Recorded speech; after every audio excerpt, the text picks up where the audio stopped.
So Ryan, let's talk gear. So you've got this tell us a bit about this Les Paul. Yeah, this kind of has become one of my. It's funny, I don't play it on the road at all, other than the Gene stuff. But it's kind of become my main guitar, or I've been known for this guitar regardless. I mean, I use it on all my personal stuff, rock stuff, and that band with Oddly. I feel like every time I show up with this Les Paul, they're like, "Okay, good, he brought it." I think I'm known as the Les Paul guy with this guitar, but this is one of those 59, historic collector's choice. You can see by this ugly red dot here that it's the Ed King model. Okay. Not bought because it was the Ed King model. No offense, I love all those classic Skinner tracks. Working for MCA is awesome, but there is a particular 59 Burst historic that has been in my periphery for years. A friend owned it. A guy, Jeff Sin, had reshaped the neck. A buddy had owned it, and then one of my best friends, Jay Baskin, another guitar tech, he bought it, and it's been one of those ones that it was like a holy grail, and I felt it. I was like, that's got to be my guitar. I love it so much, and Jay lent it to me. Like I played it with Gretchen Wilson a bunch, and I've used it on tons of tracks and stuff, and so we had a benchmark, and luckily going up around, people that I've grown up around, I've gotten to play a lot, and grew in between that and knowing people that grew and Keith that grew and stuff. I played a lot of old bursts, and so I feel like I know what it takes to make a good Les Paul, at least for what I like. And but this one guitar, this 159 historic, it always was the one, and Jay and I kept hunting and hunting. Like, well, he was like, I'm not going to sell you the guitar. You can use it whenever you want, but I can't sell it to you. So I'd track with it. I'd play it on shows, but for years, we probably went through, and they make consistently great guitars now to the custom shop, but, they're just the one that didn't find one that spoke to me like that one. I bought a few. I mean, I was buying them and selling them. On top of that, we probably played 40 over the course of 2 years. And then one day we walked into Carter Vintage Guitars not long after they opened. And I was like, we looked at this guitar and I went, well, that is ugly. I hated that. I still hate that dot. But we played it, and I don't ever play guitars into the store because that's all afterthought. That's what you're wanting, that kind of thing. And we just went, Jay goes, I think that's it. And I went, I think it is too. How do I afford this? So then it was selling the other historics that I had, and I had some other 70s customs that had to go. But so this guitar is in its stock form, except for the Tom Holmes pickups. I mean, stock everything.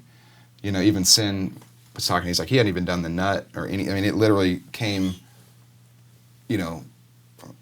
seems like in all the other ones I've had to change pots or done 50s wiring to them or any of that stuff. But this was literally put the Holmes in and call it. And every time I think about changing it, I'm like, wait, it's perfect. Why would I? So I've just, deal with the dot. And, but yeah, the Holmes pickups, which are my favorite humbuckings, which unfortunately are, not the cheapest ones out there, but they sound killer, and I kind of like what they do. I mean, I have a few guitars with old patent numbers and PAFs, some vintage guitars I've had stored away, and I still like what the homes aren't. Some people's pickups may do more of the PAF certain things in the homes, but the home sound always beats the. Like I want the home sound more than anything. So this guitar and the homes do pretty much everything. What is it about the homes? There's like the top end is really like nice, and there's top end. They're not dark, but there's a punchiness to them that there's like a punchiness and a depth to them that even like people that are doing like exact accurate PAFs, they may get the reedy double note top end a little more like a PAF, but there's like a punchy muscle that the Holmes has that they don't. And then if you get other ones and it's like a overwound, it's still not more, there's still a depth and clarity and punch. It's just, that's it. Clarity, depth, and punch all together. And I can't figure out how he does it. Do you get them wax potted or not? These are potted. I wish they weren't. I like the unpotted better. These actually came, I didn't want to wait in line for the Holmes because, there's like an 8-month wait, or there was. So these came off of Craigslist and they were potted. It's the only thing I wish they weren't. The other Paul, the one that Jay has that I still love, those are unpotted and they just have a little more open detail on the top end. But, and I actually, just for pure nerdy shits and giggles, on the Gene gig, I put double cream pickups in this for the Ace approved, which were aux 4s, which do a great PAF thing. But, and those were unpotted in front of full blast, JCM 800 100-watt Marshall stacks and no squealing. So I don't think the potting is necessary. No, I haven't found it to be, unless I'm standing right in front of the amp or something. But I mean, we're playing, like I said, full 100-watt Marshall stacks with unpotted, uncovered pickups and no problems. So yeah, these are potted. But yeah, the Holmes, there's great stuff out there. I use a lot of Lawler pickups too, and other guitars. But these, no endorsement or anything. I just love them, found them on Craigslist, and put them in, and that's it. No, I mean, nothing else has been touched.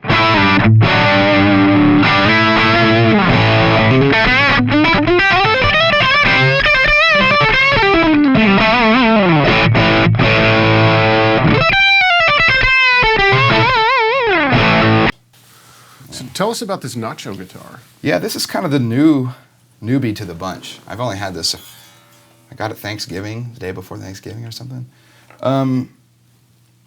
Arlen Roth and my dad were doing a record together, or doing a track on a record. And Arlen, famously has had and has old tellies.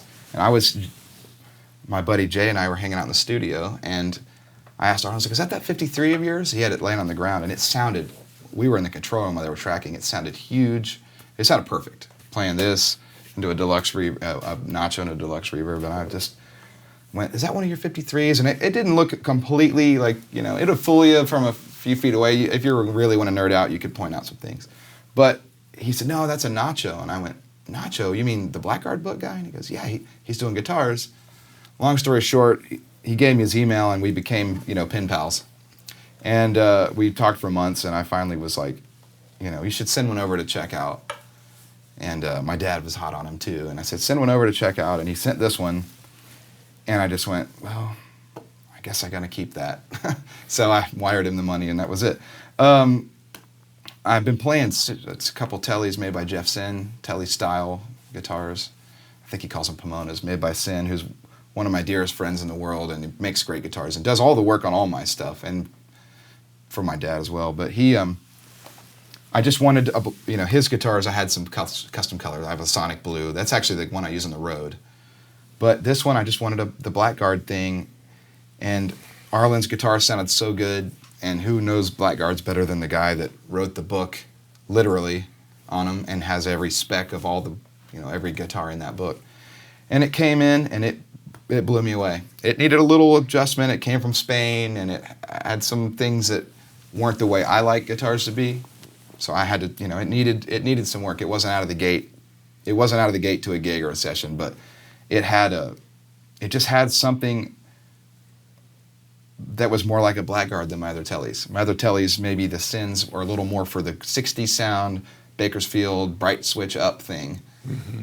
But this has more of the Blackguard thing, and I know people would be thinking it's psychosomatic, or you're seeing the Blackguard, but I've got a handful that I could reach pretty easily in my little circle, and these the neck feels like if I close my eyes. My dad has one of his favorites is a March 51 no-caster.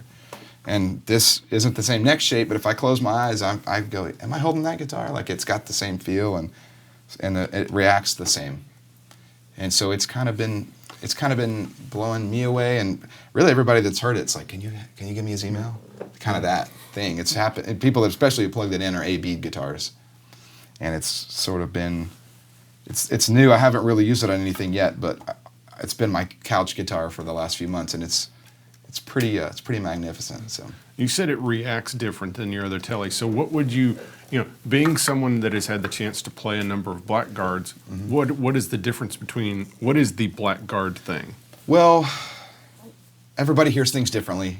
Yeah. The way I hear it. Again, a lot of the stuff I've learned about gear and guitars over the years, more guitars than gear, but is from Jeff Sin. And he always had this trick where he'd turn the tone knob back about there, kind of 7 or 8. We talked about that earlier. And then later, he's told me that, when I was, I've known him since I was in that, van and trailer band, we call it. So I was hang around his house in 2003 and just have him and tell me I'd pick up anything I could. And that was one of the things. And then later read an article where Vince Gill, one of the best, telly players, one of my favorites. He always talked about, I think he said Don Rich told him to do the thing, to turn it back like that. Which is funny because I never hear Don Rich's tone sound that rolled back. But yeah, it was Roy Nichols. Was it Roy Nichols? Yeah, oh, that's right. That's right. Yeah, there you go. I mixed it up. No. And both fine players. Both very fine players. But see, I can't retain everything I read in a magazine. I'm going to go to my stacks later and start pulling. I still have thousands of those guitar magazines. But this, so I always called it like the Vince top end. There's like a thing where it's not dark, but it doesn't slice.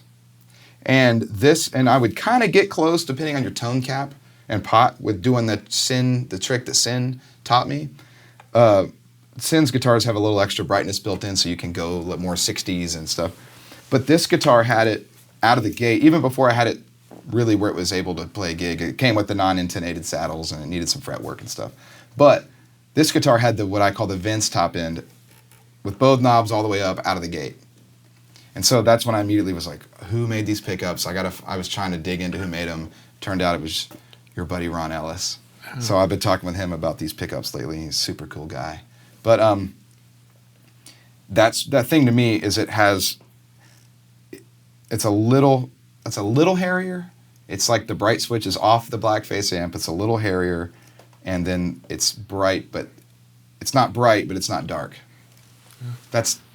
That's my super technical way of describing what I want a blackguard to be. And of the ones I could pull through out of my dad's guitar closet, there are brighter ones and stuff, but there's just something about them that they never have the brightness of a 60s guitar, let alone the later ones with the 1 meg pots and all that. Those are those will hurt you. I think always the battle for many telly players is to find that bridge pickup that has clarity, but the highs don't hurt you. That's where this one had that to me. Yeah. It interestingly enough got a little brighter when we tweaked the guitar. It's still better than the other ones that I had in that regard, but I did end up having to put the original brass saddle back on these two. It was just it went a little too far away from what it had, but I think it's kind of that thing people talk about, the brass saddle tone versus like the later steel saddles. I think that's a lot of that sound is that older brass sound. Yeah. But yeah, there's just a top end that's not bright, but it's still clear and not dark. Yeah. So that's that. Okay, let's take a look at this real old one. Oh yeah. Yeah, we do. I do try to bring the real guitars when I can. Some of them I leave at my dad's. Like I've got some old SGs and I got a 64, like what I call the Clapton 335, the 64 block neck, stop tail. And I used it on stuff. I just traveling a lot. I don't usually keep stuff at my house. And I have a locker at Soundcheck, but since 2010, if it doesn't fit on the shelf, it doesn't go in there. So because of the Great Flood. The Great Flood, we lost a lot of vintage amps. By me, I mean me and a lot of people. Yeah. As my locker we were pulling my sludge out of my locker as they were pulling Vince's stuff out of his, and you know. What did you lose in the flood? Oh man, it's too much to say here, but I was storing a lot of vintage amps there. All great, insured, very great. You know, my mom always nagged me about, you got to have the insurance on this stuff, and always, every time I had to update it, I was always like pulling my hair out. But the one time I needed it, it saved my butt more than I could ever describe. Yeah. I've handed that insurance agent number off to so many guitar players in the last 7 years. I mean, mostly vintage Fender amps. I only lost one Marshall. I had a Marshalls were at my dad's studio. But I lost, Blackface Deluxes, Brown Deluxes, Brown, what else? Super Reverbs, black, 68 Super Reverb, Brown, the cleanest Brown Deluxe that mankind ever saw until it wasn't. Black Deluxes, Princeton's, all kinds of stuff. Well, that's a lot to lose. Yeah, but what they did, the insurance company gave me this check, like within a week. I know people, Derek Wells and I were talking, he was having trouble with his insurance of people like, where he had gone through of like, just a little bit of a hassle. They didn't want to come off their money, and it was a different type of policy than I had. And I was like, man, 5 days later I had the direct deposit, and then my money guy, accountant guy called me and was like, so you have to spend all this on gear or we have to pay taxes on it. And I went, really? Oh. It was like, the check. They were so great to me that even the stuff on the shelf that didn't get wet, they were like, well, in case it did, we need to go ahead and pay it because we're not going to pay. Like, we're going to write it now and then we're done with this. But, you get a check for, whatever. It was a lot of money. I don't remember what it was. Yeah. And then they said, go buy gear with it. It was it ended up nicely. So that's where I'm like, okay, I'm gonna store away vintage Marshalls and SGs, and so anyway, that stuff stays there hidden. This one I kind of keep with me. I probably should leave it with him. He loves this guitar too, my dad that is. But this was a 59 Strat, April 59 maple board. I grew up playing this guitar. This was my uncle I spoke about earlier. This was his main guitar. He collected old Strats, and along the way would sell them off, buy and sell them. The ones that my dad has mostly were his. And it got to where this is the only one he would never sell. He was born in 59, always wanted a maple 59, which, you only have a few months in there to get that. And he bought this in 84 and played this on about 1 million gigs. I think, literally 1 million.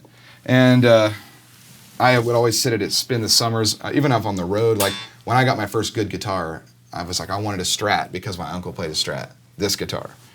But then I wanted a red one because my dad played a red guitar, so I kind of put it together. But this guitar, man, he showed me how to play lights on this guitar. I mean, how cool are you when you're 12 years old and you're playing Neil Sean licks, or whatever it is, And so it's mostly original. The pickguard is not original. I have the pickguard, but it's in about 4 pieces. And it's got a 5-way switch. Everything else, and the frets it's been refretted. But everything else is stock original, and it sounds awesome. It's really weak pickups, really like the weakest Strat that I have, and that some of the weakest ones out there. But it sounds so good. It always wins. It's got the best Knopfler. Those weak pickups are killer for the Knopfler out of phase thing. But yeah, this guitar, I grew up playing this, at my uncle's house. I would spend like summers with him, and he had it was this guitar, and he had a blonde Showman 61 with the tone ring 115. I would sit there and a tube driver, the Eric Johnson tube driver.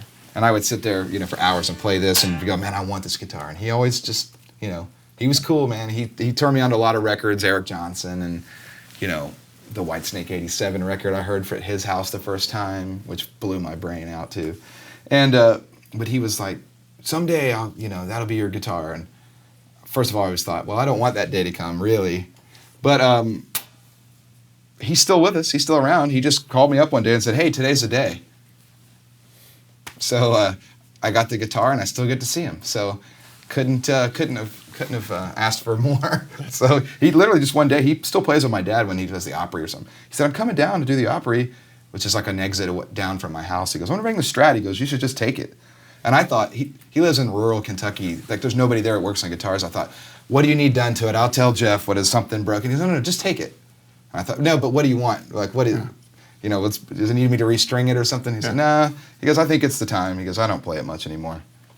So there it is. Now, you had mentioned earlier there was a little Steve Ray Vaughan connection on this. Yeah, this guitar came from Heart of Texas Music, famously, Ray and Steve Hennig store that's no longer there. Steve Hennig, from Steve's Boogie off of Avia Musicom. Eric Johnson. Eric Johnson, who was a huge influence on me growing up via the Hot Licks video. I watched that video every day for years. Cannot play any of it. But my uncle he was collecting guitars. Whenever he was in town, he'd buy Strats from George Gruen. Always ended up being rosewood board, But they were cool. Two-tone, or like faded red, like 60, that one of my dad's I was talking about. Just candy apple reds, all kinds of things. 54, he had, first year Strats and stuff. But he always wanted the 59 maple. That was like the holy grail one. And Heart of Texas, he went at Heart of Texas in 84. And they had this there, and he didn't have the bread for all of it. So he put a layaway payment down. And then the legend has it, I haven't talked to Steve Hennig about this, because I haven't seen him in a while, but legend has it that SRV was in there, and this could have just been like every guitar player in Texas, probably was the same story. Yeah. But I want this guitar, and sorry, some dude from Kentucky has $100 on it, you can't have it. And so, and then he got it out of layaway whenever the next time he was in Austin, and never played another Strat. Basically, as soon as he started playing this guitar, he just started selling the other ones. And so, and even my dad, who has had other old Strats, when he would cut records, he would ask my uncle to come bring this guitar. And he's got a bunch of his songs that, 80s country fans would know that have this guitar on it, just because he always liked this one. So it's been on a lot of things, and I've used it on a ton of stuff. I bring it everywhere I go. I was doing some stuff out at the, up in Hendersonville, Johnny Cash's cabin. And it's the only guitar I brought, only guitar that made it in the building. And of course they have killer guitars there too, I'm sure you've heard. But this was, I wanted a Strat, and this is it. It's like, well, we're going to bring the beat up noisy one. And so that's what it is. It works. Yeah.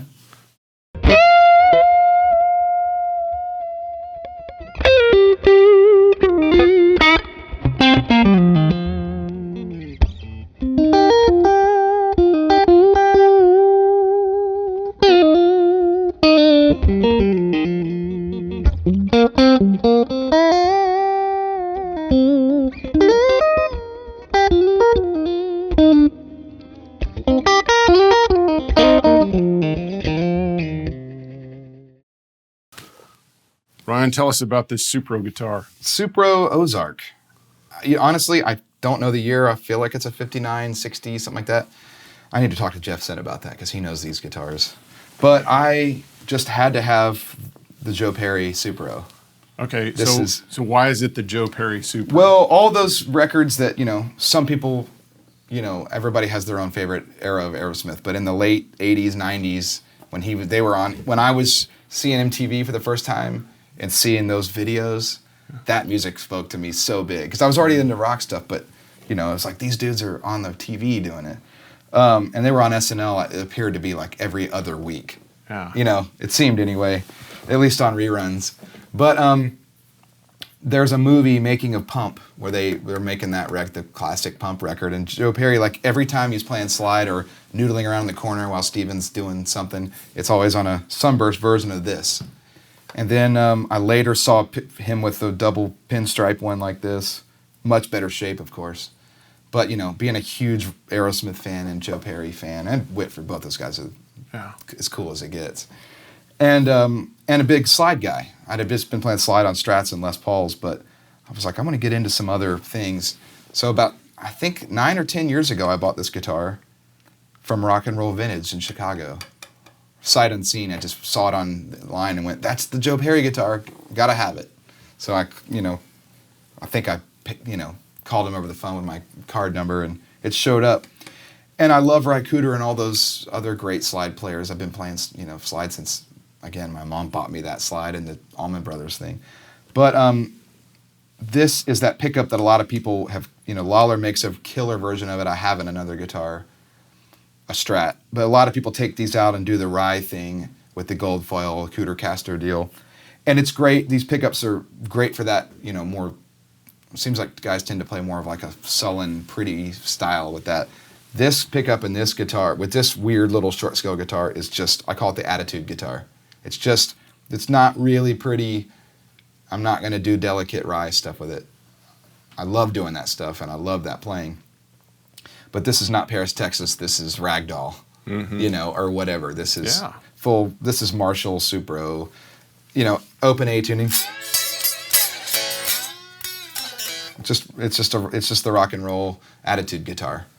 So this comes with me everywhere, not the road, but this is I don't go in the studio without this, because inevitably this, and I have a little Supro combo that is the best slide amp ever, and these two things together, and some like a EP3 slapback, I get as close as I can get to the Joe Perry attitude. So that's why I have this guitar. It probably needs to be. It's actually in not great shape. I noticed the nuts kind of out of whack, and it's got weird, gigantic frets. It's hard to play slide on because somebody put like Stevie Ray Vaughan frets on it. But just kind of fight it, and love the pinstripes. Yeah.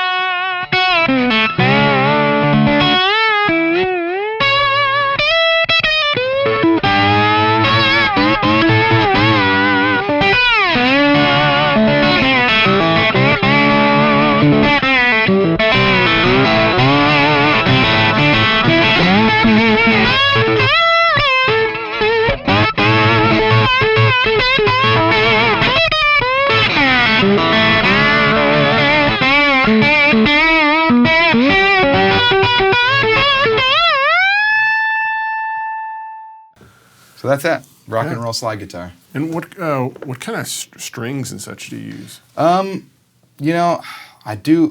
have been notorious for changing around things a lot, but as far as strings, that's like the only thing that even picks all the time. I'm into these Dunlop prime tones. Okay. They're killer. I love the way they sound. They feel great. But then I'll be back to a Tortex, or for years, because of the Jimmy Page thing, the Herco 75s.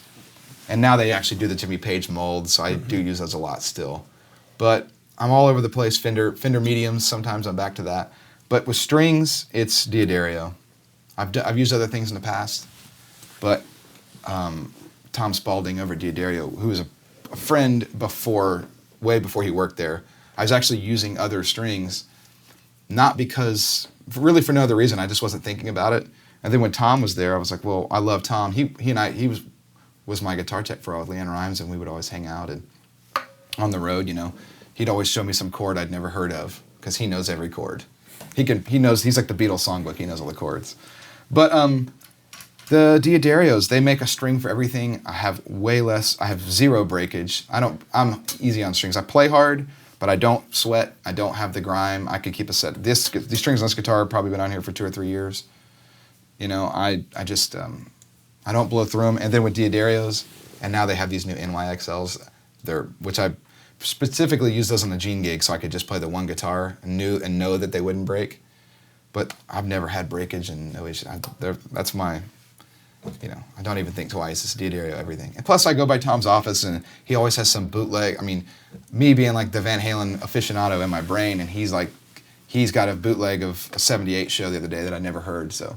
On top of being the best strings, Tom is always like, have you heard the multi-tracks of, the Boston record? And he's got all this like crazy stuff that I can't go in the office without getting mind blown, of some, obscure, B-side or something, So, yeah, D'Addario strings, Dunlop picks, and I use Dunlop slides on the road. This is what is that called? I buy these at Gruen. Silica Sound. It's very pretty. I love these slides. You can feel it. Your finger, it catches your finger on the inside. Mm-hmm. I love those. But, I play the Dunlops on the road, the 215 glass and then the brass. Typically for the Attitude Joe Perry stuff, he's a metal slide guy, so I would do that. But yeah, the Dunlop slides and picks, and I've actually been using the D'Addario, those Planet Waves cables. I was in, years ago, I learned, Kai Kennedy showed me how to make guitar cables. And I was like, I'm going to make my own. I'm going to buy the stuff and Randolph and Rice, and I've made them forever. And I was like, you know what? These D'Addario ones sound every bit as good, and I don't have to sit there and smell the solder all day. And I use those. The Planet Waves Stage Pro or American Pro, something like that. Yeah. But that's basically it. Dunlop stuff and D'Addario strings and slides. And today you've got a Lazy J amp. Yeah, I brought it down. It's not mine. It's kind of been cracking me up because I don't have, I have more amps than guitars. I have just a mountain of amps, and they're in different. I've got some in my dad's studio, some in my locker, but I don't have anything at my house, except so I borrowed this Lazy J. I was talking about this amp with Tom Bukovac the other day, and I had actually sold my Tweed Deluxe. A few of the Tweeds that I've had over the years I got rid of for the reason why a lot of people don't dig them. They get mushy and they're distortion boxes. And Tom was like, this Lazy J does, the dude's got it to where it does stuff that you wish your Deluxe did. So my dear friend Jack Silverman, who's a great guitar player, who did a Monday night gig at the Family Wash forever, kind of a Schofield meets the Meters or something, I don't know. But a lovely human, lovely guitar player. And he's the only guy that has as many amps as I do, I think. And so he was like, I've got a Lazy J, I don't play it, take it to the house. So I brought this because this is what I had at the house, and I love it. I think I've got one on order now. I have to go back and look at my emails. But I love this amp, and it does everything that the Tweed Deluxes that I've had didn't do, and why I got rid of them. It can play with a band. It's not my amp, but But you got one on order. I got one on order. I love it. Yeah. So You also have a Friedman amp. yeah, also not mine. We'll have you play through that later and Yeah. you'll be able to see it. Well, typically when people, I feel like when they think of me, they think of the Marshall thing, because over the years I've gone through a bunch of them and scored some, for me, Holy Grail plexis and modded, rare modded Marshalls, custom colors, stuff like that. We could do a whole episode on Marshalls, but we won't. But this Friedman, I don't have anything at my house, like I said. This Friedman was at my house as well. And it's my friend Eric, who works at XTS, Exactone, who does actually a lot of the wiring and all this stuff. That's his amp and his cabinet that I sold him, a little 112. But that amp does Marshall-y stuff reasonably volume. It's a 40-watt amp. It's got a master. It's called the Dirty Shirley. It's the only one that the Friedman thing that's not like more compressed modern meets higher gain. Those amps are a little more like 80s metal, which I love. But when you're doing the kind of stuff I do, you kind of have to be able to roll it back to the 70s a little more. Mm-hmm. And that amp, the Shirley, to me does. Like Joe Perry plays those among a million other things. But when you wind it up, you can hear that it's got more of that Perry 70s kind of thing, kind of up to Van Halen. And the other ones kind of start at AC/DC and go up to modern, super saturated. And anyway, that was at the house, and the master probably has the best master volume I've ever seen on an amp. And not a weird power, it's just where it is in the circuit, I guess, it's just a master volume that just absolutely is the best. And so instead of going to my locker and snagging 100-watt Marshalls, and even my 50-watt, the Redhead I was telling you about that I toured forever, I retired that because it's the only amp that made it out of the flood. And it was my baby. I prayed. I was like, if one amp in that locker is dry, if that one amp is dry, I will let everything go and I won't say anything about it. And it was the one thing that was dry. And so that's a red 50-watt, and I thought, it's a custom color, it's rare. People have tried to buy that amp for me for years, and I'm like, it's the one. But it's still loud. So this thing I can kind of, when Eric lets me borrow it, I can kind of go somewhere and do a rehearsal or do a gig where I'm not blasting people's heads off with the 50 or those 100-watt plexis and stuff. So Friedman is cool for that. But again, not mine. Yeah. So now, out on the road, well, today you're not using any kind of pedals or anything, but out on the road, I'm guessing, sometimes you have to use a pedal board or something like that. Yeah, I even though I do what I do, I still try to get the appropriate sounds. I'm not going to show up with my Jose modded, 73 Marshall for Gary Allen or for Jewel, So I've gone through, a serious pedal addiction. I've got bins and bins of them, and it's much. It's a little much, especially when I get into something and I really like when I got into the Green Nobles 10 years ago, and I've started buying them. Of course, they're now going for people trying to get $300 for them or whatever it is. But I got 6 or 8 of those and stashed them away. And then when I was doing with Leanne Rimes, the Nobles worked great with my deluxe and the Jewel gig. It didn't work with the Marshall rigs when I went back to the Marshall rigs. So for like a lead pedal, I was using the Distortion, which Rob McNally and Jeff Sin turned me on to. Bob Britt also famously sounds amazing with one of those. And so same thing, I started buying those up. But I got everything. I got more, it's stupid. There's more, honestly, like waste time when I should be learning the gig, trying to figure out which pedals to pull out of the freaking bin to put on the board. But with Gary, the last amp I've had on a truck has been the Matchless rig with the 412. And the Hot Cake and a Matchless, something about those work really nice together. Yeah. So I'm using that. That's kind of my main, almost always on, Hot Cake. I'm using one of those Mirage compressors that John talked about in his video. I got that. And I like it because it doesn't sound like a compressor because I can't play them. And another thing that I've done for years, it's by no means original to me, but kind of become part of my thing, was when not using a tape echo, using the Memory Man, the actual big guy. And same thing, 10, 11 years ago, me and a buddy got really into those and, started buying up Memory Mans, whatever. And so that's kind of been my, honestly, go-to thing forever, has been, the Memory Man, and then a few drive pedals. Boss EQ, only pedal I've had on a board since high school, solo pedal, pretty much. And those are the only mainstays, but I do whatever the gig calls for. There's pretty good bit of Leslie stuff on Gary's gig and Jules, so I do the Strymon Lex. I love that. But I can't. All my friends that know me really well laugh at me because I can't tap a delay pedal to save my life. I don't feel like I have bad rhythm, but they just don't. Every time I tap it, instead of getting it to where I want it, I just sit down and. So I don't tap stuff. I've never played a Strymon timeline or anything. I bring an M9 to sessions, but that's just when they call for it. I just still play the Memory Man or tape units. I wish I could be those guys that do all the stuff. XTS always does these things where they do like link delay pedals together where you tap one and they both go and all this stuff. And I'm like, that's cool. I can't do it. So, Memory Man, tape echoes, whatever. Marshall, Matchless, guitars. Yeah. But yeah, the Matchless and the Hot Cake. That's my tip. My buddy Ryan Bullington turned me on to that. He said, you need to play Hot Cake with a Matchless. And I went, okay, whatever. So I'm buying another pedal, and it turned out to be, that's like the sound I've used for the last 2 years with that Gary Allen thing. Hot Cake and a Matchless. So, but I try not to get to, yeah. And then find out I forgot. One of the times every time Knopfler would come to town, I would sit front row as close to the front as possible at the Ryman.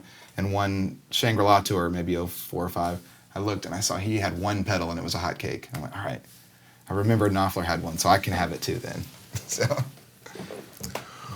Well, Ryan, thank you so much for coming out and being on the lounge. Yeah, thanks for letting me ramble on about. Let me get a better handshake than that. There we go. Thanks. Thanks for letting me ramble about gear and myself, which I feel awkward doing, but I'm sure all my friends would say I do it all the time. Very cool. Thank you. Yeah, thank you.